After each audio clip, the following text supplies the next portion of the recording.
نبی کی 9 بیویاں ہیں. جب ان ازواج نے آپ سے مانگا کہ بھئی ہمارے گھر میں 40 دن چولہا نہیں جلتا, پیسے نہیں ہیں, راشن نہیں ہے, تو آپ صلی اللہ علیہ وسلم نے کیا فرمایا؟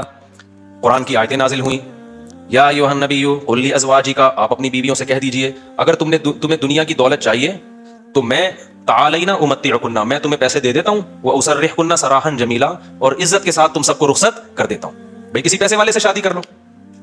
کیوں؟ اللہ نے ہمارے نبی کے لیے غربت کو سلیکٹ کیا تھا. حالانکہ آپ مالدار بننا چاہتے بن سکتے تھے, لیکن نبی آخری نبی ہے نا, تو اس میں کیا حکمتیں ہیں وہ میں بھی نہیں چھیڑوں گا. ہمارے نبی کی جو غربت تھی وہ اختیاری تھی. اختیاری کا مطلب آپ نے خود اپنے آپ کو مسکین رکھا ہوا تھا. یہ نہیں کہ آپ کے پاس پیسہ نہیں تھا, پیسہ آتا تھا سارا صدقہ کر دیتے تھے. صبح آیا شام تک نہیں بچا, شام کو آیا صبح تک نہیں بچا. لیکن مجھے اور آپ کو اس طرح کرنے کی شریعت میں اجازت نہیں ہے. آج سے پتہ چلے آپ نے سارے بینک خالی کیے, سارا سونا وونا, گھر کے پلاٹ کی فائلیں والے بیچ باچ کے تمبو لگا کے روڈ پہ آ کے بیٹھ گئے اور بیگم سے کہہ رہے ہو رہنا اسی طرح رہو تمبو میں ورنہ نکلو گی. آپ کو اجازت نہیں ہے. کیوں نہیں ہے؟ یہ ٹاپک نہیں ہے میرا, کیونکہ میں نے اگر اس ٹاپک پہ چلا گیا تو یہ جو ٹاپک آج لے کے چل رہا ہے وہ چینج ہو جائے گا. بس ابھی فی الحال یقین کر لیں کہ مولوی صاحب اگر کہہ رہے ہیں تو علم کی بنیاد پہ کہہ رہے ہوں گے. تو یہ نبی کے لیے اللہ نے اس طرز زندگی کو سلیکٹ کیا ہے, میرے اور آپ کے لیے یہ نہیں. ہمارے اور آپ کے لیے کہ تمیز سے اچھے بچوں کی طرح کماؤ, کچھ جمع بھی کرو, خرچ بھی کرو, گھر والوں پہ ہاتھ بھی کھلا رکھو, اچھے بچوں کی طرح اس طرح سے زندگی گزارو, فنڈر بننے کی کوشش. فرض واجب نماز روزہ یہ پورے کرو بس. لیکن نبی کا معیار اونچا تھا. تو نبی صلی اللہ علیہ وسلم نے فرمایا تعالینا امتعکن واسرحکن سراحا جمیلا, میں تمہیں رخصت کر دیتا ہوں, بلکہ مالداروں سے شادی کر لو. اس زمانے میں طلاق یافتہ بیوہ کی شادی ہونا کوئی مسئلہ نہیں تھا, ایک سے ایک رشتہ مل جاتا تھا. یہ تو ہمارے زمانے میں نحوست ہے کہ نہیں ہوتی شادیاں. اور اگر تم اسی طرح رہنا چاہتی ہو تو اسی طرح غربت میں میرے ساتھ گزارا کرنا پڑے گا. تو تمام کی تمام امہات نے, نبی نے ان کو طلاق کا باقاعدہ اختیار دیا. یہیں سے علماء نے مسئلہ نکالا ہے کہ طلاق مرد خود بھی دے سکتا ہے, بیوی کو طلاق کا اختیار بھی دے سکتا ہے. اگر مرد اپنی بیوی سے کہہ دے کہ میں نے تجھے طلاق کا اختیار دیا تو یہ اختیار عورت کے پاس بھی آ جاتا ہے, پھر وہ اپنے اوپر طلاق واقع کر سکتی ہے. اس سے بھی پتہ چلتا ہے کہ عدالتی خلا جو آج کل چل رہا ہے اس میں اسلام میں اس کی کوئی حیثیت نہیں ہے, کیونکہ مرد جب بیوی کو رائٹ دے گا تو ہوگا, کورٹ کے دینے سے نہیں ہوتا. جج صرف اپنی بیوی کو طلاق دے سکتا ہے, دوسروں کی بیویوں کو جج طلاق نہیں دے سکتا. یہ بار بار بیان کرتا رہا ہوں میں, کیونکہ دنیا کا نظام چینج ہو رہا ہے, ہر جگہ ایسا ہی ہو رہا ہے, یہ جو آج کل سسٹم چینج ہو گیا نا. تو اب کیا ہے, اللہ یہ کہ چند صورتوں میں جج بھی دے سکتا ہے, وہ الگ ٹاپک ہے. تو نبی صلی اللہ علیہ وسلم نے طلاق کا باقاعدہ اختیار دے دیا. یہ نہیں کہا کہ تم چاہتی ہو تو میں تمہیں طلاق دے دیتا ہوں, نہ, باقاعدہ رائٹ دے دیا کہ اپنے اوپر واقع کر لو. حضرت عائشہ رضی اللہ تعالی عنہا کا جب نمبر آیا, اچھا عورت اگر اسی مجلس میں وہ اختیار واپس کر دے تو ختم ہو گیا اختیار. مرد نے جس مجلس میں اختیار دیا نا اس مجلس کے ساتھ رہتا ہے, ہمیشہ کے لیے دے دیا تو ہمیشہ کے لیے, مجلس کے ساتھ دے دیا تو جب تک اس مجلس میں ہے طلاق واقع کر سکتی ہے, جب مجلس ختم ہو گئی تو طلاق کا آپشن بھی ختم. تو نبی نے حضرت عائشہ سے بھی فرمایا کہ تمہیں بھی میں اختیار دیتا ہوں, لیکن آپ نے فرمایا جلد بازی نہ کرنا. کیا مطلب؟ جلدی میں یہ نہیں کہہ دینا کہ بھائی مجھے نبی قبول ہیں, ایسا نہ ہو. کم عمر تھی نا حضرت عائشہ, ایسا نہ ہو جلد بازی میں فیصلہ کرو پھر دوبارہ کل فاقے پڑھیں, پھر بولو بھائی کہ یہ میں نے فیصلہ کیا تھا, غلط کر دیا تھا. اس لیے آپ نے فرمایا اپنے گھر میں پہلے مشورہ کر لو. حضرت عائشہ سے فرمایا اپنے گھر میں جا کے مشورہ کر لو, مشورے کے بعد سوچ سمجھ کے ایک رائے قائم کرو کہ اسی فقر و فاقہ میں 40 دن چولہا نہیں جلے گا, اسی میں گزارا کرنا ہے یا مجھ سے طلاق لے کے کہیں اور شادی کرنی ہے. جلدی میں فیصلہ نہ کرو. حضرت عائشہ کو اتنا غصہ آیا نا نبی کے اس بات پر, فرمایا افیکا اشاور, آپ کے بارے میں مشورہ کروں گی میں, یعنی پیغمبر کے بارے میں اپنے ابا اماں سے جا کے مشورہ کروں گی کہ رہنا کہ نہیں رہنا. کوئی مشورہ نہیں کرنا, رہنا ہے.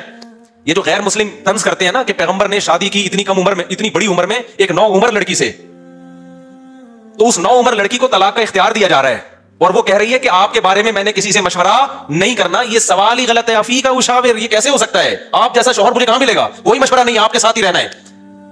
تو یہ غیر مسلم جو اعتراض کرتے ہیں نا نبی پر, یہ مدعی سست اور گواہ چست, جس کے حق کی بات کر رہے ہیں حضرت عائشہ کی کہ معاذ اللہ ان کے ساتھ ظلم ہو گیا کہ کم عمر میں اتنی بڑی عمر سے شادی کرا دی ان کی.